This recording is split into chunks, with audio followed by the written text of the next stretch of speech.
Good afternoon, and welcome to today's Internal Medicine Grand Rounds. There is no commercial support. The speaker and planners have disclosed no relevant financial relationships with any commercial interests.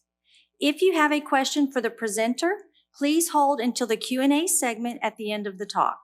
And if you're attending virtually, you may enter your question into the chat section. A link to the event survey will be shared at the end of the program. It is my pleasure to introduce our guest speaker, Dr. Nawras Silin. Dr. Silin is a third-year internal medicine resident from Canada with a deep interest in endocrinology, focusing on diabetes, obesity, and metabolic disorders. Dr. Silin has been actively involved in research and quality improvement projects to enhance patient care. His personal success in losing over 80 pounds has shaped his commitment to helping patients manage obesity. Dr. Silin has recently applied to endocrinology fellowship programs and is excited to share insights today on a critical topic in obesity management, a head-to-head comparison of semaglutide and tirzepatide for weight loss, drawing from the latest research and clinical studies. Please join me in welcoming Dr. Silin. Hello, everyone. Thank you for joining us this afternoon. All right, so I'll start today's topic by I have no financial disclosures to make, and I'll start my topic today by discussing a case presentation about our patient here. We have patient JC. She's a 52-year-old with past medical history of type 2 diabetes and hypertension, BMI of 36. She has been struggling with weight for the most of her life, and she tried multiple modalities of lifestyle modifications with little to no success. Her BMI is 8.2, and she's currently on metformin and insulin. Her chief complaint is really expressing frustration with her weight and inability to lose the weight, and being dependent on insulin for the diabetes management. She's seeking your advice for pharmacological option. And some of the questions that we will handle during this conversation, this topic is, what would be your initial approach for managing her obesity? How would you select between different pharmacological agents available for weight loss? And what are the possible benefits of starting her on semaglutide or tirzepatide? Hopefully, if you have made some answers in your head regarding this patient, we'll see if after this topic you will change or confirm your answers. These are my learning objectives for today. We will compare the effectiveness of tirzepatide and semaglutide on weight loss. We will start initially by briefly talking about the mechanism of action when these medications gained the FDA approval for the purpose of weight loss, and how they compare in effectiveness. We will discuss the safety profile of both medications, focusing on the incidence of gastrointestinal side effects. And we will discuss the important trials for both medications, and conclude with talking about the latest trial that compares the two medications directly, and try to draw some clinical practice applications from this study. We'll start by addressing obesity as a public health concern with some interesting statistics about it. The prevalence of obesity has more than tripled since the year 1975. And as of 2020, more than 2 billion adults are overweight. 650 million of them are classified as obese. This, as no surprise, comes with an economic burden. In the US alone, obesity-related conditions account for nearly 190 billion annually in healthcare costs. And the reason for all of that is because obesity comes with a wide array of associated comorbidities.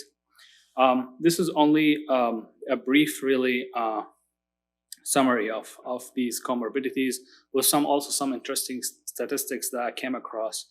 In terms of metabolic syndrome, which is a group of conditions that increase the risk of developing heart disease, stroke, and type 2 diabetes. It is basically any three of the following: high blood pressure, high blood sugar, excess blood fat, or abnormal cholesterol, and insulin resistance.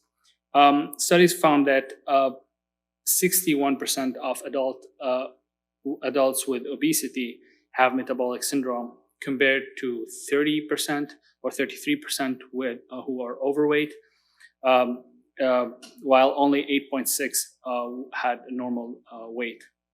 So there is a direct correlation between obesity and metabolic syndrome, and through that, really, you'll find how obesity plays a role in most of other chronic medical conditions.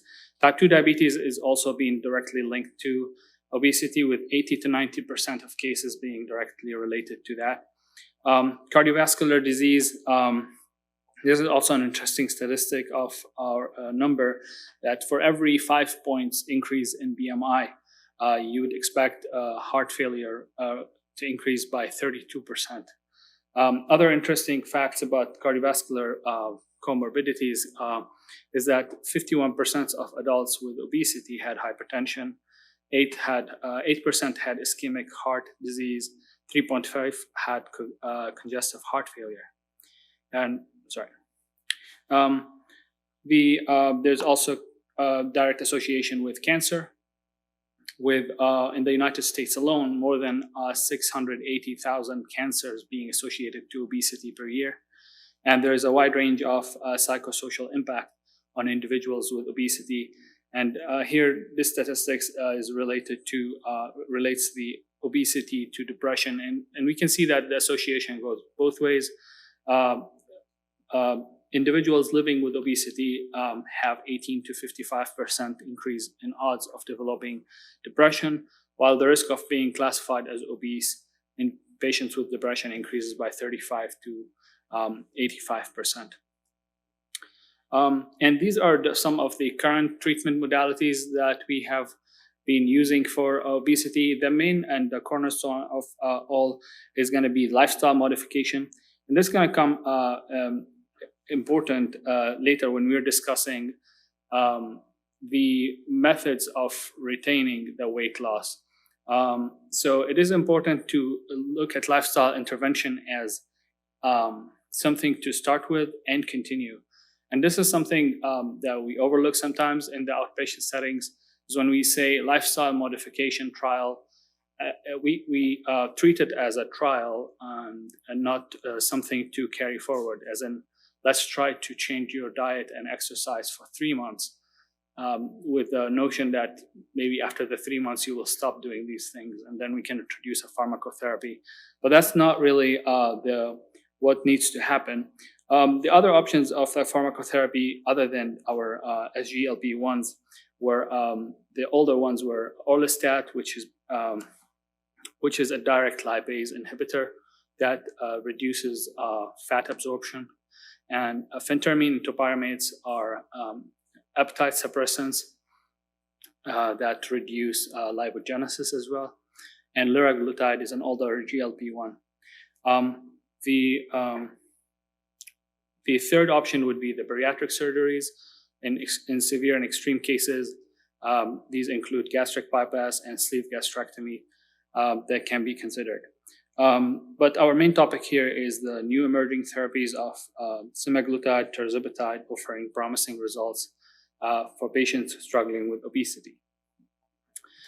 So to briefly speak about these medications, these two medications, semaglutide and tirzepatide, are thought of initially as diabetes medications. And as we will discuss while discussing the initial trials, the main purpose of these trials was to evaluate their effect on glycemic control. And what we found is that the significant weight loss came by as a secondary outcome. But in terms of success in weight loss and being FDA approved for the purpose of weight loss in even non-diabetics, semaglutide, under the brand name Wegovy, gained FDA approval in June of 2021. And you may know semaglutide under the brand name Ozempic, but that's reserved for the treatment of diabetics. They're the same compound, they're just sold under different names for different indications. And Tirzepatide, similarly, is known under the brand name Mounjaro.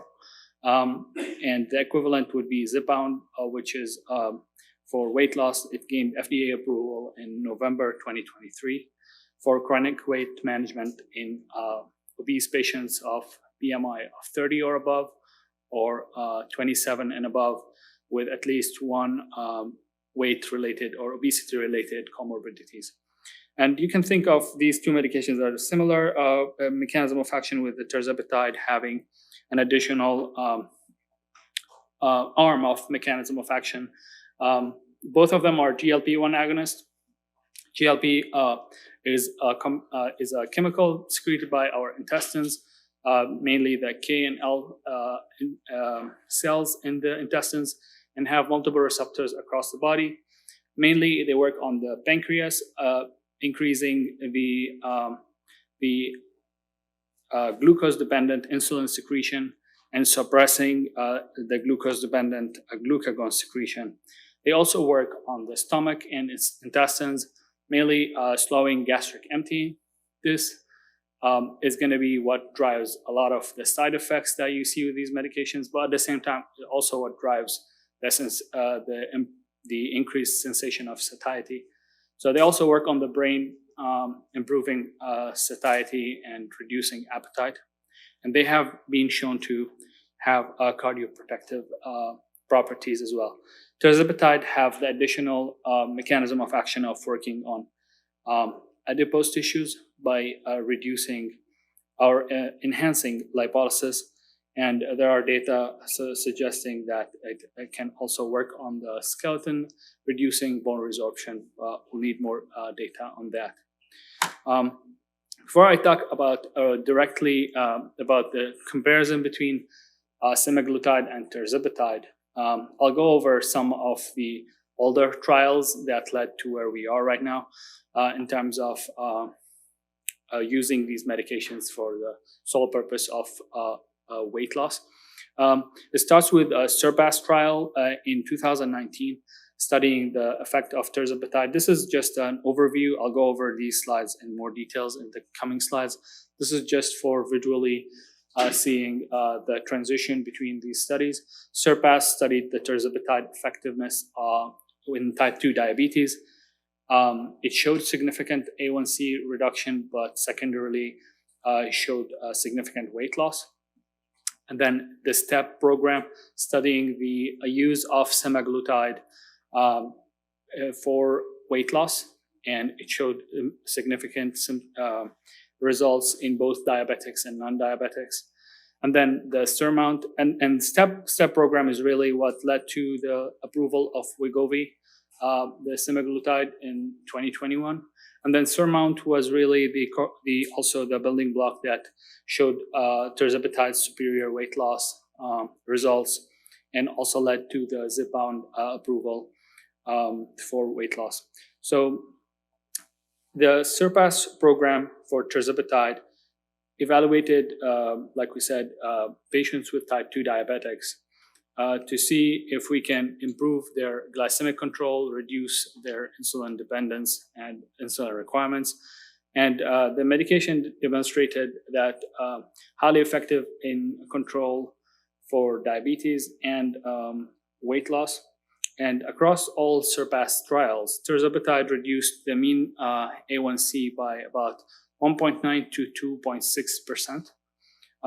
Of these participants, the A1C was less than 7% in 81 to 97% of the participants, and less than 5.7%, which is pushing it down to the normal range of A1C in about 23 to 62% of participants. The additional weight loss that was seen during this study showed 6 to 13 kilograms of about 7 to 14% weight loss on Tirzepatide after the treatment trial duration. So this was the building block that established Tirzepatide efficacy, and set the stage for obesity-specific trials. The STEP program was studied the use for semaglutide for weight loss. STEP 1 studied patients with obesity and overweight, and used the higher dose of semaglutide, 2.4. It's usually used for weight loss compared to the 1 milligram used for diabetes, and showed average weight loss of about less than 15% body weight loss in about 68 weeks. And this was showing the high effectiveness of semaglutide in weight loss. And then in step 2, they introduced patients with type 2 diabetes, and the results here were consistent. They showed both reduction in weight and in the A1C. And then in step 5, there was a study of sustainability of this weight loss for 2 years. And it showed that patients who continued semaglutide sustained the weight loss of over 15.2% reduction over 104 weeks. And this is really going to be one of the major or main data that we have on the long-term effects of or sustainability of this weight loss. In regards to the tirzepatide, the SURMOUNT-1 trial studied adults with obesity and overweight without diabetes. The study followed the patients for 72 weeks and demonstrated about 22% weight loss over the 72-week period on the highest dose of 15. And this was really an important event for gaining the approval for Zepbound in 2023. Some of the strengths of this study is the robust weight loss results demonstrated on the 15 milligram dose, the efficacy in both diabetics and non-diabetics, and the potential to become a first-line treatment for obesity. Some of the limitations is that the long-term safety data, particularly regarding side effects, are lacking there. And I highlighted this point here, the lack of direct head-to-head comparison with semaglutide in the trial. So they were trying to compare the results from SURMOUNT trial to the STEP, but they weren't really directly compared in a head-to-head trial up until really 2 months ago. And this is the latest study that I have found regarding this topic, semaglutide versus tirzepatide for weight loss in adults with overweight and obesity.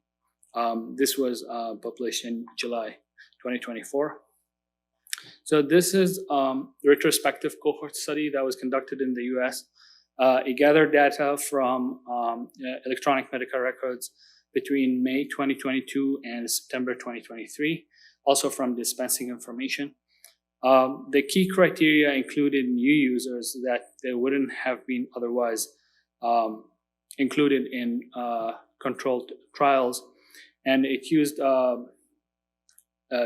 criteria that included patients that did not have prior use of GLP-1 agonists before the trial or before the study period. The study sample included 18,386 participants after propensity score matching.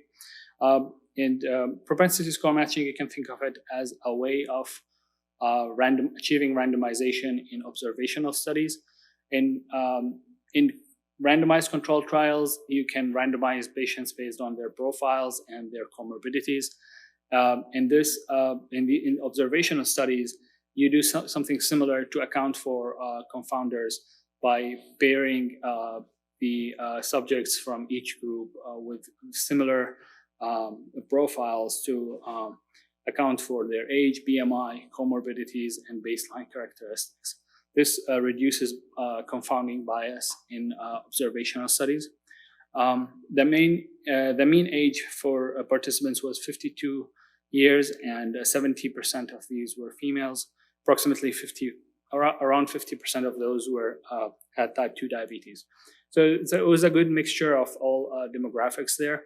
And the results were as follow. This graph here shows the probability of achieving 5% or greater, 10% or greater, and 15% or greater of weight loss between tirzepatide and semaglutide.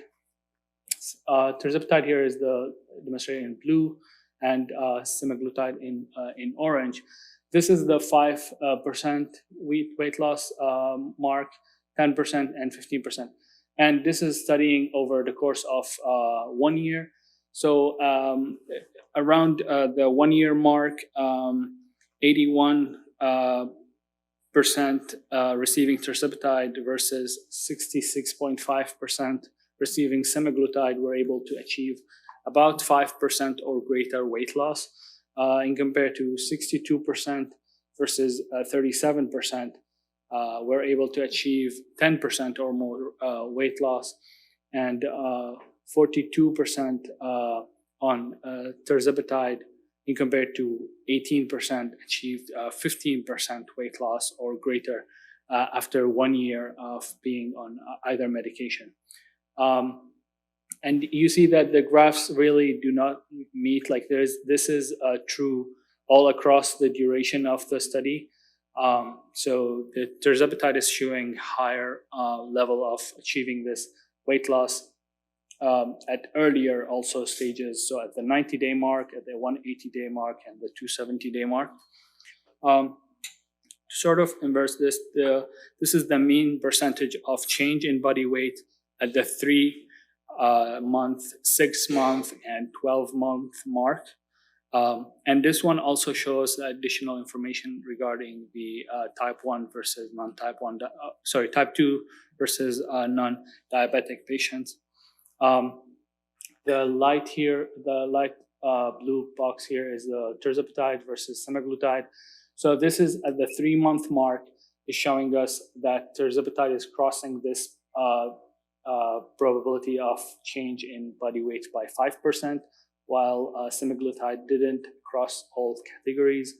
And then at the 6-month mark, same thing for 10% weight loss. And then at the 12-month, all the way closer to 20%. This is demonstrated by the hazard ratios of achieving this level of weight loss at all 3 time points. So the results showed tirzepatide demonstrated superior weight loss efficacy in comparison to semaglutide. On average, there was so if we average all these data from all these graphs here, we will, over the course of the study, we will find that tirzepatide achieved about average of 15.3% weight loss in compare to 8.3 with semaglutide. In regards to the gastrointestinal adverse effects, both medications had the similar profiles. No significant difference was found between the 2 medications in terms of incidence of gastrointestinal adverse effect. And this suggests that the improved or the extra weight loss achieved with tirzepatide did not come with additional side effects. And the side effects that we're talking about here are mainly the GI upset, nausea, and vomiting that are reported by many patients when they're starting on these medications.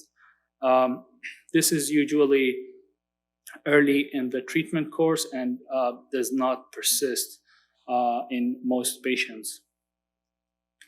The discussion here, tirzepatide resulted in a greater weight loss across all time points, as we have established, 3, 6, and 12 months, and the percentages were also higher. So to summarize this, tirzepatide achieved greater weight loss in a shorter time, or if you study it for the same amount of time, it achieved a higher level of weight loss, which is all good and promising. And this is not really surprising if we compare the SURMOUNT trial results and the SURPASS trial results. But it was good to establish this through a head-to-head trial and see that the results are consistent. There are other studies that showed placebo-controlled trials the 10 milligram per week of tirzepatide, which is the less than the higher dose of 15, resulted in 82% of the patients achieve 5% weight loss by 72 weeks. And similarly, semaglutide 2.4 milligram achieved the 5% weight loss by 68 weeks. So, excuse me.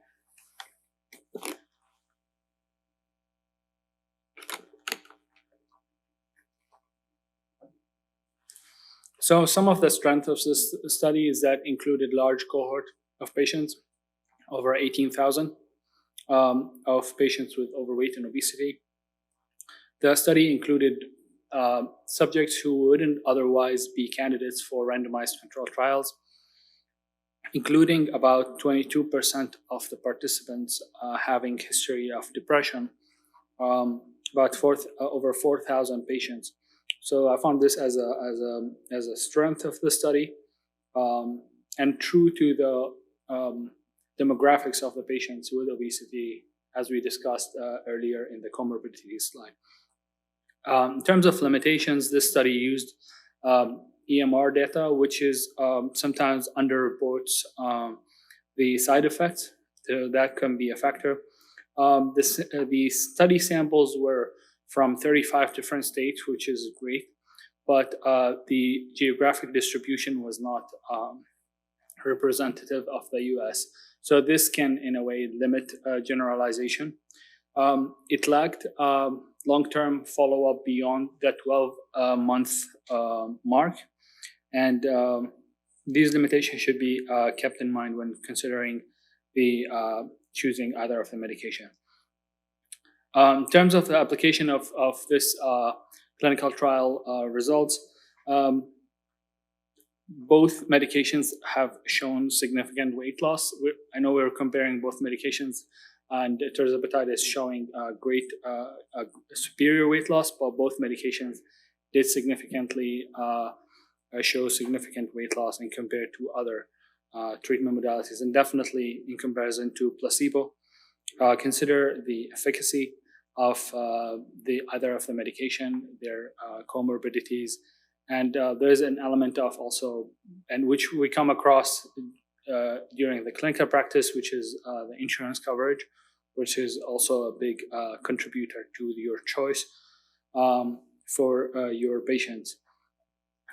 There's also the patient's preference. Your patient will come to you and tell you that through something they heard, either their relative, their neighbor, tried this medication versus the other, and they're convinced that this is really the way to go. So that's also going to be a contributing factor. So back to our patient, JC, that we discussed. After discussing with her healthcare provider, she was started on tirzepatide. She achieved about 15% weight reduction after 12 months, and her A1C improved to 6.5. Her insulin requirements also significantly dropped. So this is all good outcomes here. The thing that we lack, and that we discussed in the limitation of the study, is how sustained this weight loss is. And for that, we will have to go back to some of the earlier studies, actually.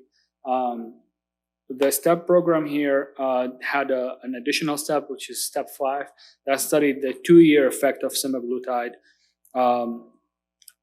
Continuation on semaglutide, will the patients continue to lose weight? Will they maintain the weight loss, or will they gain it back? And it found that after 24 months, excuse me.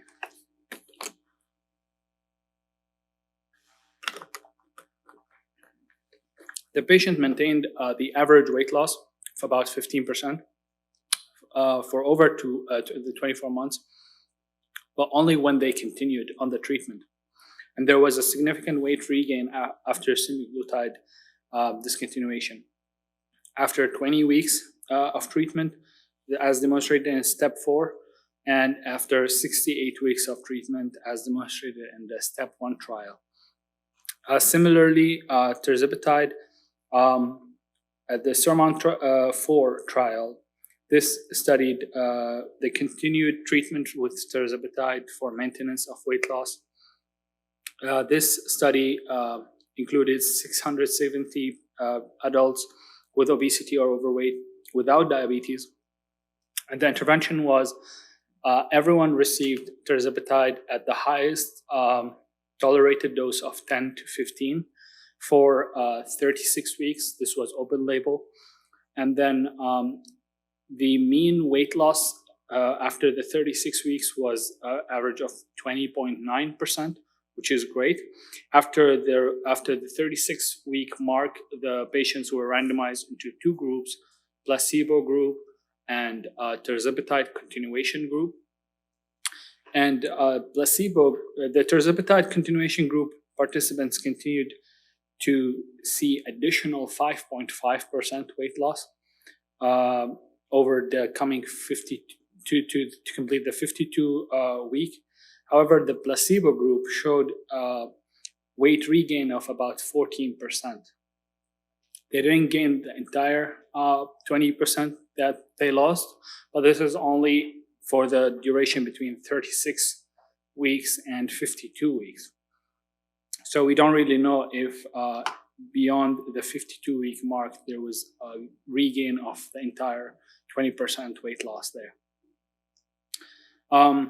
So these are findings that we need to keep in mind regarding introducing these options to our patients. One factor that plays a role in the results is the patient adherence. These, for the most part, have good adherence unless the patient were not able to tolerate either of the medication due to the GI side effects. There is the regain after discontinuation as demonstrated for both medications. And this really highlights the importance of strategies of how to keep the weight off.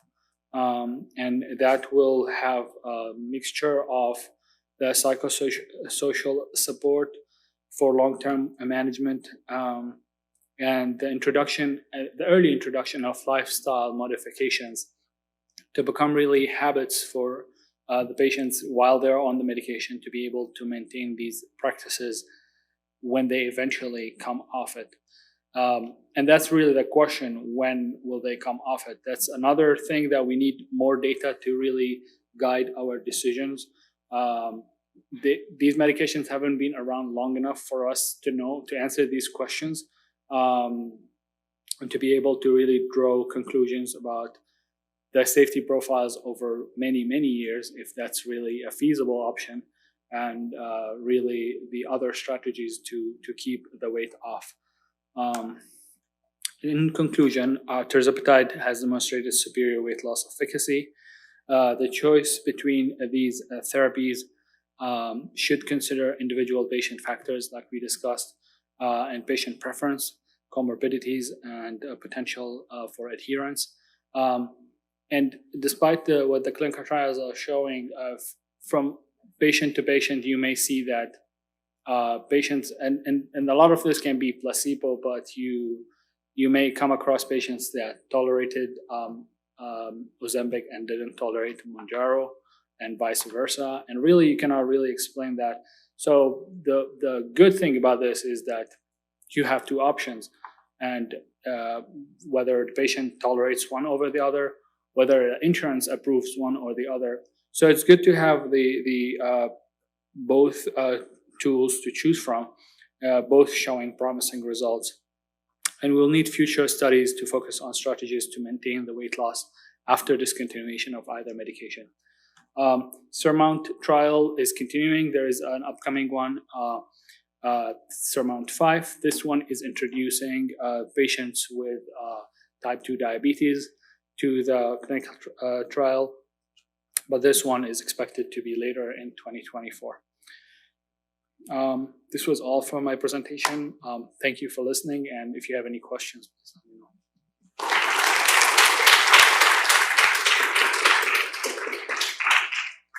Thank you, Dr. Silin. We'll take questions now. If you're viewing online, please enter it into the chat and we'll ask for you. We have a question here in the audience. Thank you, Nawras. That was awesome. Very good presentation. Thank you. I think you hit the nail on the head at the end of the presentation when you said we don't really have the data when they come off these medications. Obviously, physiologically, GLP-1 analogs work. They decrease appetite. At the end of the day, you're going to have your decrease in HbA1c. You're going to lose that weight. But the question is, why in the past 2-3 years has there been so much money spent on these trials and trying to prove that these medications work when these medications are super expensive? They seem like they're like a Western country drug because you can't afford these in Pakistan, India, or all these Eastern countries because they're too expensive. Why is there no like such a strong force to do lifestyle modifications in these kind of patients, and why are they pushing for drugs? And that's something that we have to keep in the back of our minds, especially in the primary care clinic. I think like if patient is just coming to you and you decide to, they need weight loss and you just put them on a drug. Yes, if a patient is 200 pounds and they get like 15% weight loss in 12 months, what's 15 times 2 is 30. So they go to 170, right? Their HbA1c will be increased. But these patients, a lot of the times, I feel like they just do not have the lifestyle modifications during that 1 year. And then once they come off of it, they're going to rebound and everything you did was a waste. The money was a waste. Yeah. And I honestly, there's a lot of money behind all these medications, and I'm not really sure if we should just be prescribing them for weight loss. Obviously, if they have coronary artery disease and they have type 2 diabetes and they also have CKD in those kind of patient cohort, I completely agree that we should be using them. But in our clinics, I personally think that we should be a bit more careful, given that these medications are not without complications. And just starting someone on a super expensive medication that is going to achieve some weight loss temporarily. And we don't really have the long-term data to prove that they're going to continue working. So that's something that we just need to continue being mindful of before we start pushing these drugs to everyone. But that was a great presentation. Thank you. Thank you. I was wondering about if you know about any trials in regards to prevention of progression to diabetes for obese patients, and what potential do you think that has in the future? I haven't come across like particular studies in that regard, but from the standpoint of improved glycemic control, we have a lot of coming across this notion of type 2 diabetes reversal and thinking of diabetes as a spectrum. And when we see that A1Cs are being pushed into the normal range, this is really sort of new and only seen in sort of drastic weight changes in some select patients. But this is becoming more and more really available. So we'll need more data in that regard of defining what the chronicity of type 2 diabetes, what counts as because what accounts as type 2 diabetes diagnosis, and to what degree this diagnosis is like a lifelong process versus a reversible process. I guess what I'm asking also, kind of what you're talking about, is also, are we considering some kind of categorization for, early diabetes? As I guess traditionally, bariatric surgery was the only quote unquote cure for diabetes. Yeah. Are we looking at considering some categorization for this? For Tirzepatide and Zepbound is a potential for reversal of diabetes. I mean, is that so I don't know if there's some potential for that. Really personal experience. This is a patient that I saw earlier this week.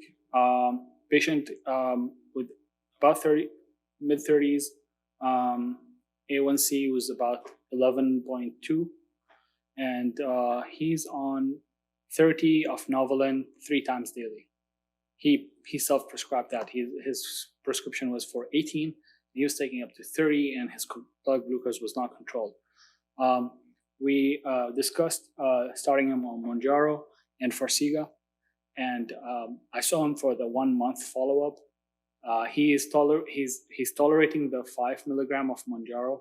I know this is not for all patients. This is a previously healthy 35-year-old male with obesity, but he actually disclosed that he has not been using insulin every day. And when we reviewed his fasting record, his fasting blood glucose was between 80 and 100. the highest blood glucose he showed me was 140. He was using insulin less than 3 times per week. So this is 1 month.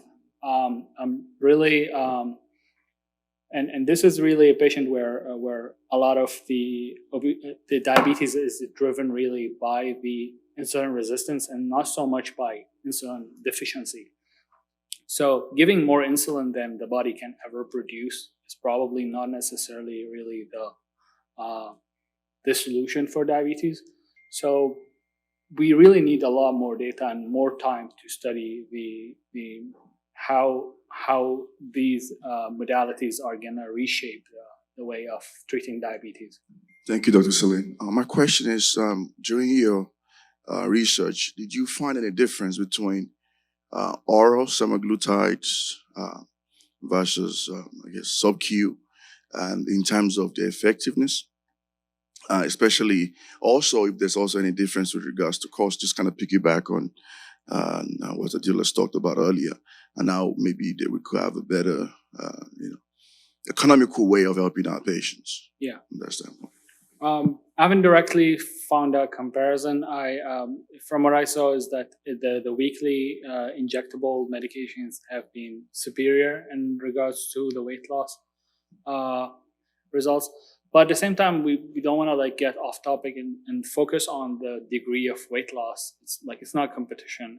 If the patient can never be on the best medication and can be on a medication that can still achieve significant outcome in them, way better than any other available modalities, we can still, and that's why I'm stressing on this idea of semaglutide is still a very good medication when it's accessible. And at this stage, I think in many places, semaglutide seems to be becoming more and more accessible in compared to Mounjaro, is at least what I'm seeing currently. But to further extend that, something that I came across when I was in endocrinology rotation is anything that is not insulin, anything that reduces the insulin requirements is an improvement. So semaglutide or liraglutide or oral GLP-1s were potential options that really helped with that. I have a small question. Thank you for the talk. My question is mainly regarding the retrospective study that you quoted. Yeah. 35 states, a huge population, and we already know that we are comparing 2 drugs. Do we have information on the socio-demographic variables? Any information on the insurance and how the weight loss was affected? I do not really have that information. I have to go back and review the specifics of the demographics. Okay. What I know is that through propensity score matching, they were. This is really not a randomized controlled trial, so this is all retrospective, and they tried to match the participants' comorbidities and other variants to sort of eliminate any form of confounding bias. And in that particular study, was weight loss correlating with HbA1c? Let's say initially the patients were at 11 and when it came down to 8, did it directly correlate with the weight loss or? So this study here, our head-to-head trial included patients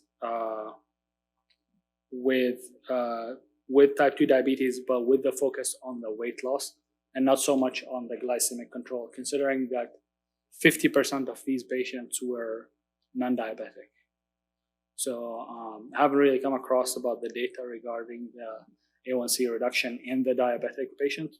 But this study was really only designed to compare the 2 medications, considering we did different trials, randomized control trials, that demonstrated both had increase in control of glycemic control and weight reduction.